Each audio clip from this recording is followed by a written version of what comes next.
Si vous êtes nouveau sur la chaîne, n'oubliez pas de donner un petit pouce bleu, et de vous abonner pour ne manquer aucune de nos prochaines vidéos. Salut les amis et bienvenue une fois de plus sur votre chaîne préférée Monde Uni. On commence. Une réunion extraordinaire des chefs d'État de la CEDEAO se tiendra à Accra au Ghana le 4 juin 2022, sur la situation politique au Mali, en Guinée et au Burkina Faso ont indiqué des sources diplomatiques. Beaucoup d'observateurs évoquent une éventuelle sortie de crise entre notre pays et l'organisation sous-régionale, avec la levée de l'embargo. Cependant, il faut compter également avec les ingérences de la France, qui à travers ses affidés tapis au sein de la CEDEAO, tente toujours des manœuvres contre le Mali.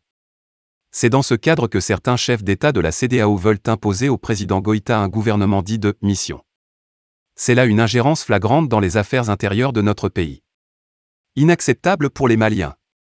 Cette réunion est annoncée alors que de forts échos politiques, diplomatiques et médiatiques évoquent un compromis entre les autorités de la transition et celles de la CEDEAO sur le chronogramme des élections de fin de transition. En effet, des rencontres informelles se sont multipliées ces derniers jours à Bamako et dans la sous-région.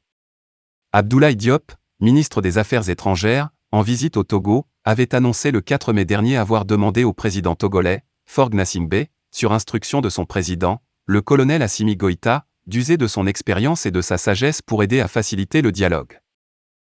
Et Faure Gnassingbé n'a pas aménagé ses efforts pour convaincre les acteurs régionaux, et plus largement, l'ensemble de la communauté internationale, pour un compromis qui sortira le Mali de sa situation actuelle et renforcer la stabilité de la région. Un compromis qui permettra de lever les sanctions économiques et financières imposées par la CEDEAO.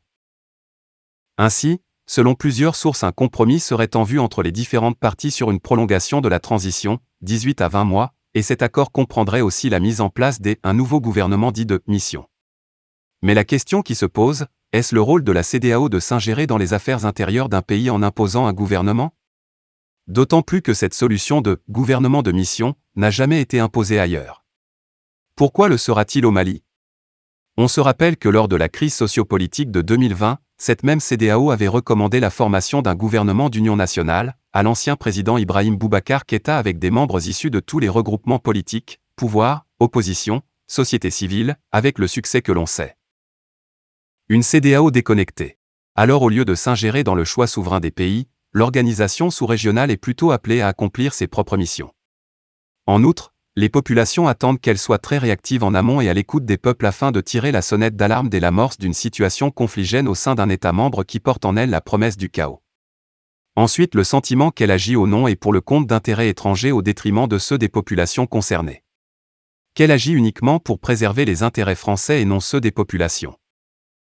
Et, au nom de quel principe de relations internationales et diplomatiques pourrait-on nier au Mali le pouvoir de définir ou de redéfinir ses alliances militaires tactiques ou stratégiques ?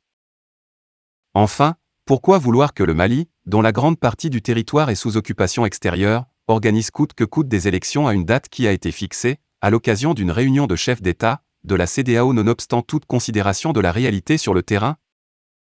La durée des transitions, des régimes, est une question de souveraineté. La souveraineté des peuples est-elle à l'encan de la conférence des chefs d'État et de gouvernement de la CEDEAO ? La conférence des dirigeants de la CEDEAO ne doit pas empiéter sur la souveraineté des peuples des pays membres. Surtout quand on sait que cette conférence des chefs d'État en déficit de légitimité et de crédibilité a, plusieurs fois, fait voir des signaux qui montrent que ces décisions sont dictées ailleurs. Toute chose qui rend la CEDEAO et ses mesures impopulaires auprès des peuples. Peut-on sérieusement imaginer que le seul fait d'organiser des élections sans tenir réellement compte de la disponibilité d'un corps électoral éparpillé dans un immense territoire dont une grande partie est stérilisée par la présence de forces étrangères pourrait suffire à régler spontanément les problèmes structurels et systémiques de ce pays ? La CEDEAO est loin des préoccupations qui ont motivé sa création, elle réduit son rôle d'intégration des peuples dans le musellement des aspirations des peuples dans l'illégalité la plus totale. Abonnez-vous à la chaîne si ce n'est pas encore fait, partagez la vidéo avec les amis si vous l'avez trouvée intéressante et à très bientôt pour de nouvelles vidéos. Merci.